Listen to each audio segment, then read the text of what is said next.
Ok, eh, prácticamente en esta charla lo que yo quiero es llamar la atención, poner en meditación respecto a los probióticos y por eso el título inteligentemente dado por Roberto, Luces y sombras de los probióticos, porque prácticamente los últimos 20 años ha sido un boom de probióticos, se han disparado en investigaciones, se han disparado en ventas, se han disparado en tantas actividades y tantos efectos que podríamos decir que sirven los probióticos para todo.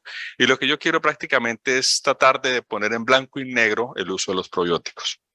El programa de la charla, la primera parte, vamos a hablar acerca de las verdades y mentiras sobre los probióticos, los microbios vivos que todos quieren tomar, todo el mundo quiere saber de los probióticos, los artistas, todos los de farándula que están muy interesados acerca de probióticos, quiénes son los culpables en los eventos de diarrea y por último, qué evidencia hay acerca de los probióticos. Y cuando nosotros hablamos de los probióticos en 20 minutos, pues prácticamente es como cargar esa piedra, porque es mucha información de probióticos en 20 minutos. Y podemos decir, como dice William Shakespeare en su primera párrafo del soliloquio de Hamlet, ser o no ser. Es un ejercicio mental que hace pensar en dudar las cosas y nosotros podemos utilizar dar o no dar probiótico a los pacientes. Entonces, yo quisiera llamar la atención en respecto a este tipo de procesos de utilización de los probióticos y si lo vemos desde el punto de vista como un negocio, desde el punto de vista económico, podemos decir que en las primeras patentes fueron cerca de 1978. Ya en el 2019 ya llegaron a 15.441 patentes de probióticos en el mundo. O sea, es impresionante. Y si hablamos de investigaciones, podemos hablar que en PubMed se han publicado 38.272 y en este año ya casi tenemos 3.000 publicaciones de probióticos. O sea, es impresionante. Ahora, si lo vemos desde el punto de vista económico, Forbes, pues prácticamente que es la revista que más habla de negocios, habla de que prácticamente 4 millones de norteamericanos están comprando alrededor de 45.000 millones de dólares en probióticos en una forma indiscriminada. O sea, el negocio es bueno, ¿cierto? Se vende mucho. También se habla un grupo de Grand View Research que habla acerca que para el 2025, los probióticos podrían estar teniendo unas ventas del 77 millones por año. O sea, el crecimiento mundial en los probióticos llega al 7%. Entonces, cuando nosotros vemos ese boom de probióticos, empezamos a meditar, ¿sirven los probióticos? ¿Están bien? ¿Es la buena la venta? ¿Está bueno el negocio? ¿Y qué podemos hablar acerca de los países que más producen o más presentan eh, actividad inventiva y actividad de patentamiento? Prácticamente lo domina entre China y los Estados Unidos.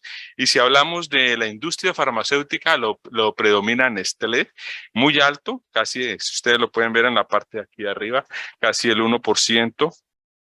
Aquí está, está en primer lugar y muy lejos de los demás, que los demás son Enda Pharma International, que es de Escocia, Hansen y Procter Gamble y todos los demás. O sea, la investigación es muy alta, pero entremos a lo que es tiempos de reflexión del uso de los probióticos. El primero que llama la atención es este danés, el Oluf Pedersen, nacido en Copenhague, es un gran investigador, científico, microbiólogo, y él hace una publicación en el Genoma Medicine del 2006 diciendo dos cosas muy claras.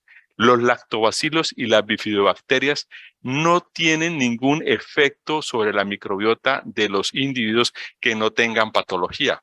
¿Qué traduce eso? Si yo estoy sano, ¿para qué tomar probióticos? Eso fue la declaración que hace Oluf Pedersen. Más adelante hay otra publicación en el 22 de octubre del 2018 en el New York Times que dice, el problema de los probióticos prácticamente no tiene tantos controles por la FDA y lo único que interesa es que el probiótico no produzca causas o daños, o sea, que sea completamente inocuo. Aquí estamos.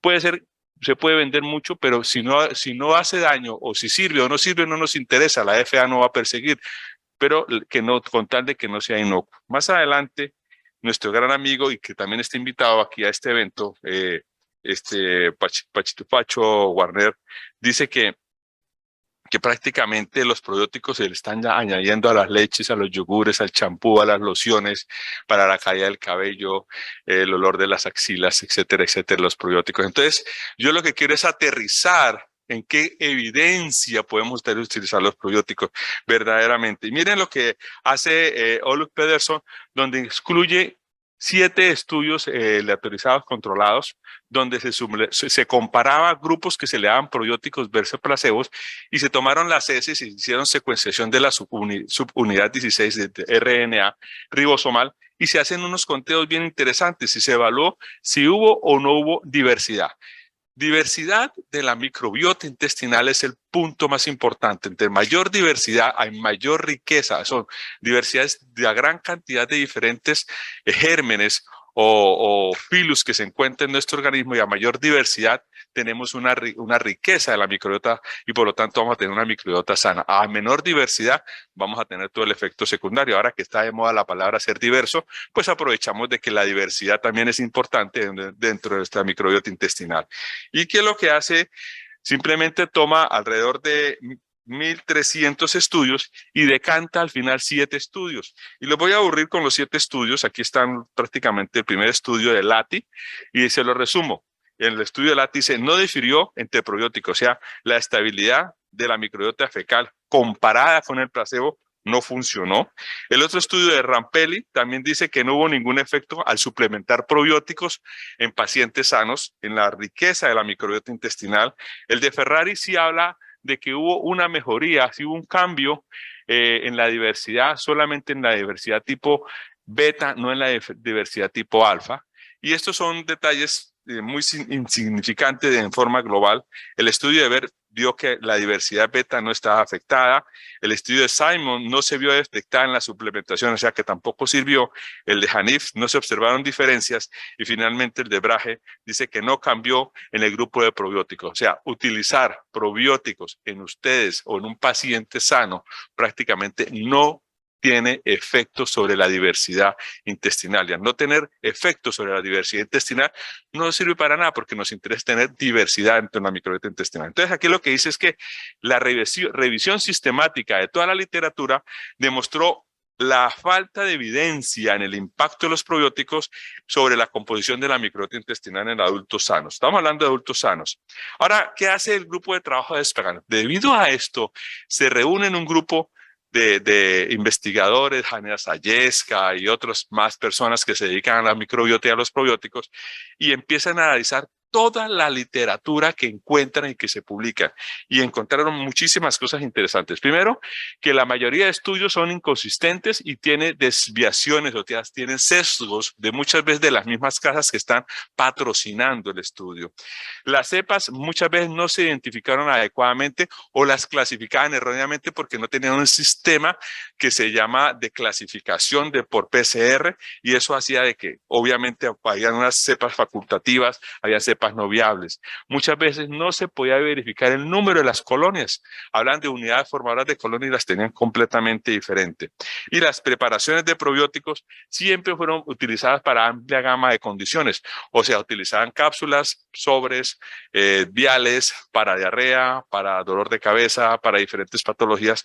Por lo tanto, lo que uno puede hacer, la primera conclusión en esta charla es: los estudios estadísticamente bien elaborados sirven para separar el grano de la paja. Entonces, cuando nosotros empecemos a ver que nos llegan con probióticos, revisemos la literatura si verdaderamente tiene una información adecuada o si tiene un sesgo inadecuado. La segunda parte de la charla es hablar de los culpables. Ya para hablar de los culpables, no de los que se tiran la pared ni se andan pintando el piso, sino simplemente de los patógenos. Y cuando hablamos de patógenos, hay un artículo de 1898 de Prescott donde decía que prácticamente los patógenos buenos exceden a los patógenos negativos, y simplemente se han considerado entre 8 a 10 patógenos que pueden causar procesos infecciosos en nuestro cuerpo. Si nosotros tenemos un balance ideal dentro de nuestra microbiota intestinal, vamos a tener una diversidad bien importante y vamos a tener una mejoría en todos los aspectos. ¿Qué tenemos de patógenos? Tenemos el rotavirus y el coronavirus y el norovirus. Estos prácticamente son los que causan diarrea en menores de 5 años. Ustedes las conocen, diarrea aguda, severa, náusea, vómitos, fatiga y todo esto lo demás. Pero lo que quiero llamar la atención es cómo impacta los virus dentro de la microbiota intestinal. Cuando tenemos un rotavirus, ¿qué acción hay? Cuando tenemos un norovirus, ¿qué acción hay? Y prácticamente el primer punto que provoca es la disminución de la diversidad intestinal. Hemos hablado que la diversidad es la parte de riqueza. Si nosotros queremos tener una microbiota sana, tiene que ser diversa para que sea muy rica.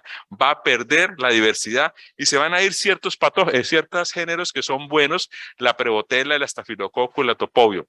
La otra cosa es que el norovirus se combina con las bacterias y entonces lo que hace es convertirse en un bacteriófago. Este es un famoso bacteriófago, es una bacteria que ha sido invadida por un virus y lo que hace es que hay una producción de antivirales o interferones naturales que trata de atacar al mismo virus o al bacteriófago y lo que va a hacer es lesionar la mucosa, acrecentando más la sintomatología de la diarrea. Y el otro punto importante es que hay una susceptibilidad genética o patrimonio genético. Resulta que cuando nosotros nacemos, la mayoría de la microbiota intestinal va a pasar de la madre al bebé. Pero no solamente las bacterias, sino va a pasar alrededor de 500 veces más los genes que tenemos nosotros de las bacterias. O sea, prácticamente nosotros somos una bacteria por célula, pero tenemos 500 veces más genes de los que tenemos como seres humanos de las bacterias que estamos entrando a nuestro cuerpo en el momento de la colonización bacteriana.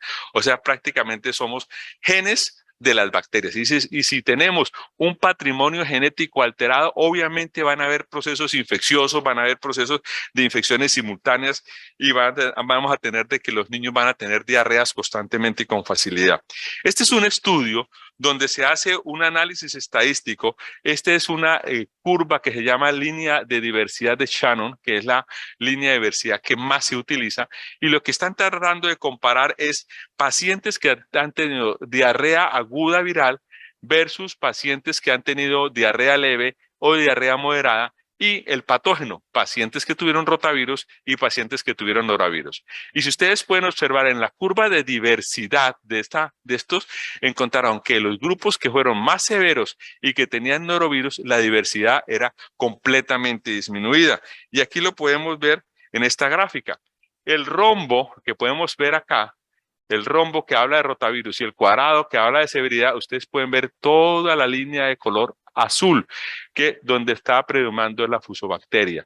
Y aquí podemos ver otro rombo de color naranja, donde está predominando los firmicutes. ¿Qué quiere decir? De que cuando tenemos nosotros un rotavirus o tenemos un virus, la diversidad se ha caído. Por eso es que se necesitan probióticos en forma importante. Por lo tanto, la diversidad es la clave dentro de la microbiota intestinal.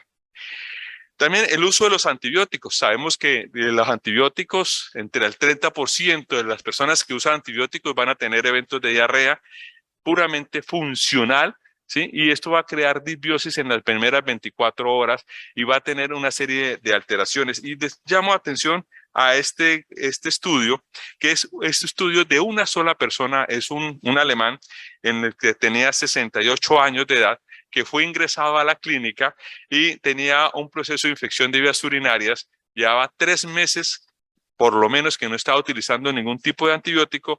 Hicieron lo siguiente, le dieron una terapia de antibióticos donde combinaron ampicilina y sulbactam y cefaloxina el primer día al ingreso y luego con dosis única y luego le dieron por 14 días la cefasolina por 14 días y empezaron a hacer secuenciación de las heces de las unidades 616 RNA y se observó que las heces el día 0, 3, 6, 11 y 14 y 40 días después del tratamiento. Y fíjense ustedes lo importante, solamente es un señor de 68 años de edad que estaba sano y que solamente le dieron un par de antibióticos, nada más. ¿Cómo será aquellos pacientes que le dan triple esquema de antibiótico para erradicar el Helicobacter pylori y no se erradique y le dan otro esquema? ¿O cómo serán otros, etcétera, etcétera, que se están utilizando antibióticos? ¿Y qué pasó acá? Observen que el primer día todo bien, todo bonito, todos contentos, pero al sexto día hubo una reducción temprana en las bacterias gram negativas Pero el día 11 hay un colapso general de la diversidad y empiezan las bacterias resistentes a incrementarse, a convertirse en patógenas. El día 14 hay un recrecimiento de las bacterias gram positivas y a los 40 días, por fin, a los 40 días, se parece mucho al como era el día 0. Y se ha encontrado que muchas de los grupos de bacterias que cuando se le dio antibióticos nunca volvieron a aparecer después de utilizar los antibióticos. Se encontró que hay una menor capacidad de producción de proteínas, disminución de la capacidad de producción de hierro y moléculas esenciales para el organismo. Y aquí está la gráfica. Ustedes pueden ver el día 0. Este es el día 0 y lo pueden comparar con el día 40. Y este es el día 11, creo que por acá va, día 5 o 6, aquí está, cómo se ve completamente alterado prácticamente la microbiota intestinal. Entonces, la segunda conclusión y la segunda parte de la charla es que la diarrea produce disminución de la diversidad de la microbiota intestinal, especialmente algunos cepas, Prevotella, Estafilococo, Atopovio, y los virus se introducen, se me devolvió, y los virus se introducen dentro de las bacterias, convirtiéndose en procesos, produciendo desencadenamiento de procesos inflamatorios. Entonces, ¿qué hay que hacer? ¿Qué podemos hacer? ¿Se debe o no se debe utilizar probióticos en los eventos de diarrea? Entonces, para esto es lo que yo estaba tratando de decir. Nos quedan 3 minutos y vamos a tratar de condensar esto. Este es un estudio, 2 estudios seguidos que se hacen paralelamente, uno en Canadá y otro en los Estados Unidos. Y en resumen el universo fueron 886 pacientes, prácticamente el mismo grupo, 413 placebo, 414 probióticos. Le dieron Lactobacillus rhamnosus y el Helvéticos, 4 por 10 a la 9 formadoras de colonia versus el placebo, y encontrado que la regresión de moderada a severa en la escala de Beccari. Y si ustedes quieren saber, esta es la escala de Beccari, donde habla de duración de la diarrea, números máximos de deposiciones, duración de los vómitos, número máximo de los episodios de los vómitos, fecha, fiebre máxima, visita futura al médico y tratamiento. Entonces, se encontró que prácticamente esa escala no se alteró y que prácticamente fue similar la acción de la mejoría tanto en placebo como en el uso de probióticos. La regresión de la diarrea y el vómito, no hubo diferencias significativas. El tiempo prácticamente fueron 52 y 55 días. La duración de vómito fueron entre 17 y 18 horas. Y fue más el número de vómitos con el grupo que utilizaba probióticos que el placebo. El otro estudio es hecho también, este es hecho en los Estados Unidos. Se utilizó Lactobacillus rhamnosus, 971 pacientes, y la misma historia. No hubo diferencias tanto en vómito como en ausentismo, y los resultados en tiempo de diarrea fueron de 49.7 horas y el grupo placebo de 50 horas. Entonces, la pregunta es, ¿qué hacemos? Empezamos a sospechar, empezamos a sopesar los probióticos, empezamos a meditar, empezamos a analizar y empezamos a ver un estudio más completo todavía. Este es un estudio donde compara la efectividad y la seguridad de las intervenciones de diarrea de todas las que pueden encontrar en la red, de todas. Es un estudio en red. Y entonces lo que hace es de que estos grupos toman 5.944 registros identificados y al final terminan con 180 estudios, 32.000 pacientes. Y llama la atención de que el objetivo principal era evaluar la reducción del evento de diarrea. Los objetivos secundarios eran la disminución de la frecuencia, si había vómitos o no había vómitos, y tenía la evaluación de la calidad de la evidencia, que era muy importante. Es un trabajo muy completo hecho entre canadienses y algunos colombianos y de toda Latinoamérica. Utilizaron la evaluación de Grade, que ustedes se la saben muy bien, y llama la atención de que fueron 42 países. No como el estudio anterior que hablamos, que eran 2 estudios en Estados Unidos y Canadá, sino fueron 42 países. De los 42 países, el 29% tenía el Producto Interno Bruto alto, era el 29%, y el Producto Interno Bruto medio o bajo era el 68.4%. El Producto Interno Bruto es simplemente la suma de los bienes y los servicios que tiene un país tasado en dólares. Y si nosotros somos Centroamérica y Latinoamérica, pues tenemos un PIB mediano o bajo. Entonces, fíjense ustedes que el que más predominaba de 68.4 era para este grupo. O sea, está mucho más aterrizado el trabajo de investigación. La media de días de reclutamiento fueron 2.19 días, la edad estuvo entre 16 y los estudios realizados, la mayoría fueron los pacientes que estuvieron hospitalizados.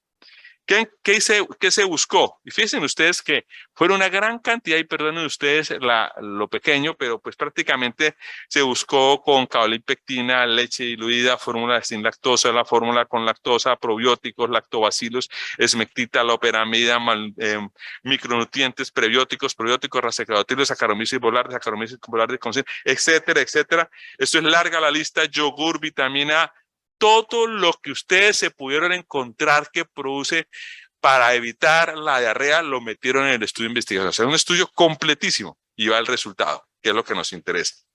El resultado dice que, en primer lugar, el más efectivo para la diarrea fue el Saccharomyces boulardii más zinc. En segundo lugar, en este grupo fue esmectita más zinc. Fue el grupo 1 entre los mejores. Certeza alta, de moderada a alta y calidad, evidencia moderada. Del grupo 2, dentro de la misma certeza, tenemos zinc en pacientes hospitalizados que estaban produciendo vómitos, la combinación de probióticos y prebióticos, el zinc, los prebióticos, y luego viene en grados de certeza más baja, lactobacillus GG, esmectita, zinc, simbióticos y todo lo demás. Entonces, la tercera conclusión de la charla, podemos decir que la combinación de Saccharomyces boulardii más zinc o esmectita más zinc es considerada como una de las mejores intervenciones en países de Producto Interno Bruto medio o bajo, con una proporción muy alta comparado al estándar y con reducción de 35 a 40 horas. Y también que los simbióticos podían estar ayudando en una reducción de 17 a 25 horas. El problema del zinc, que estaba muy bien calificado, es que este zinc tiene más vómito, el sabor tan dulce, a veces la concentración, y que la loperamida fue una intervención secundaria y que tuvo una calidad de evidencia moderada. Entonces aquí tenemos la revisión en red, que no nos vamos a alargar mucho porque ya no el tiempo la revisión en el bosque, lo que podemos decir. Y esta diapositiva es la última que agregamos.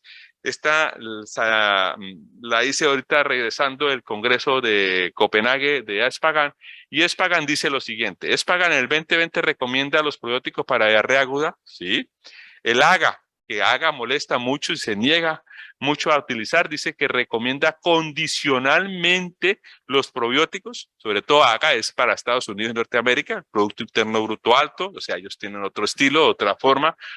Espagan en el 2020 dice que las cepas, recomendaciones positivas son, fíjense que tiene que decir la cepa, la especie y el género. Lactobacillus GG, la cepa, la especie ATSC 53103 de alta heterogeneidad. La Saccharomyces boulardii del CNCMI 745 también, el Reuteri y el Rhamnosus consumado con el Reuteri. Y las que no recomienda la Espagan es el Lactobacillus helvético R0052 más Rhamnosus R0011 y Bacillus clausus cepa OC. Aquí les dejo entonces, para terminar, toda la bibliografía de la charla, si quieren tomar fotos de donde salió toda la charla. Nada me inventé yo. Este es el estudio comparativo para que lo tengan ustedes, muy interesante. Y más literatura.